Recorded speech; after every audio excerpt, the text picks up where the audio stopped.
መጽሐፈ ምሳሌ ምዕራፍ 1 ለእስራኤል የነገሰ የዳዊት ልጅ የሰሎሞን ምሳሌዎች። ጥበብንና ተግሳጽን ለማወቅ የጥበብንም ቃል ለማወቅ የቃልን መልስ ለመቀበል በእውነት ጽድቅንም ለማወቅ ፍርድንም ለማቃናት ብልሃትን ለየዋሃን ሰጥ ዘንድ ለሕፃናትና ለወጣቶችም አእምሮንና እውቀትን ጠቢብ እነዚህን በመስማት ጥበብን ይጨምራል። አስተዋይ ግን ምክርን ገንዘብ ያደርጋል። ምሳሌንና የተሸሸገውን ነገር የጠቢባንን ቃልና እንቆቅልሾችን ያውቃል። ምክር ለወጣቶች የጥበብ መጀመሪያ እግዚአብሔርን መፍራት ነው። ዕውቀት ለሚያደርጋት ሁሉ መልካም ናት። እግዚአብሔርን መፍራት የእውቀት መጀመሪያ ነው። ሰነፎች ግን ጥበብንና ተግሳጽን ይንቃሉ። ልጄ ሆይ የአባትህን ምክር ስማ፣ የእናትህንም ትእዛዝ ቸል አትበል። ለራስህ የክብር ዘውድን ለአንገትህም የወርቅ ድሪ ታገኛለህና። ልጄ ሆይ ዝንጎች ሰዎች ያስቱህ፣ እሽም አትበላቸው። እና ከኛ ጋር ደምን በማፋሰስ አንድ ሁን፣ ጻድቅ ሰውንም በምድር እንቅበር ብለው ቢማልዱህ፣ በሕይወት ሳለ እንደ ሲኦል እንዋጠው፣ መታሰቢያውንም ከምድር እናጥፋ። ብዙ ሀብቱን ሰብስብ፣ ከምርኮም ቤታችን እንሙላ። ዕጣህን ከኛ ጋር ጣል፣ ለሁላችንም አንድ ከረጢትና አንድ አቁማዳ ይሆንልን ቢሉ፣ ልጄ ሆይ ከእነርሱ ጋር በመንገድ አትሄድ፣ ከጎዳናቸው እግርህን ፈቀቅ አድርግ።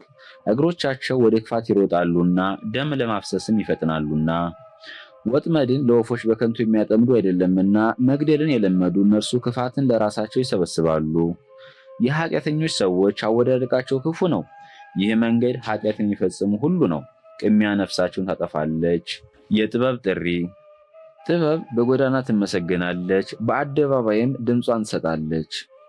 በግንብ ድምድማት ትሰበካለች፣ በኃያላን በሮች ታገለግላለች።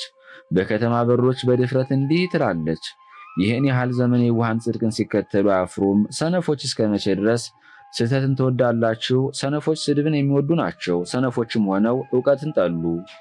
ለሚዘልፏችሁ የተመቹ ሆኑ። እነሆ የቃሌን መንፈስ ነግራችኋለሁ፣ ቃሌንም አስተምራችኋለሁ። በጠራሁ ጊዜ አልሰማችሁኝምና እጄን ዘረጋሁ፣ ማንም አላስተዋለም። ነገርንም አበዛሁ፣ አልመለሳችሁልኝም። ምክሬን ሁሉ ናቃችሁ፣ ዘለፋዬንም አልተመለከታችሁም። ስለዚህ እኔ በጥፋታችሁ እስቃለሁ፣ ጥፋትን በመጣባችሁ ጊዜ ደስ ይለኛል። ጭቅጭቅ ድንገት በመጣባችሁ ጊዜ፣ እንደዚሁም ጥፋታችሁ እንደ አውሎ ነፋስ በመጣባችሁ ጊዜ፣ ችግርና ምርኮ በደረሰባችሁ ጊዜ እኔ ከዚህ አለሁ። ግን በጠራችሁኝ ጊዜ እኔ አልሰማችሁም። ክፉዎች ይሹኛል፣ ነገር ግን አያገኙኝም። ዕውቀትን ጠልተዋልና እግዚአብሔርን መፍራትን አልመረጡምና። ምክሬን ይመለከቱ ዘንድ አልፈቀዱምና ዘለፋዬንም ሁሉ ንቀዋልና። ስለዚህ የሥራቸውን ፍሬ ይበላሉ፣ በራሳቸውም ኃጢአት ይጠግባሉ።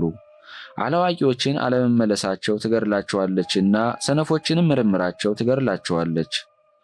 የሚሰማኝ ግን በተስፋ ይኖራል፣ ከክፉም ሁሉ ያለ ድንጋጤ ያርፋል።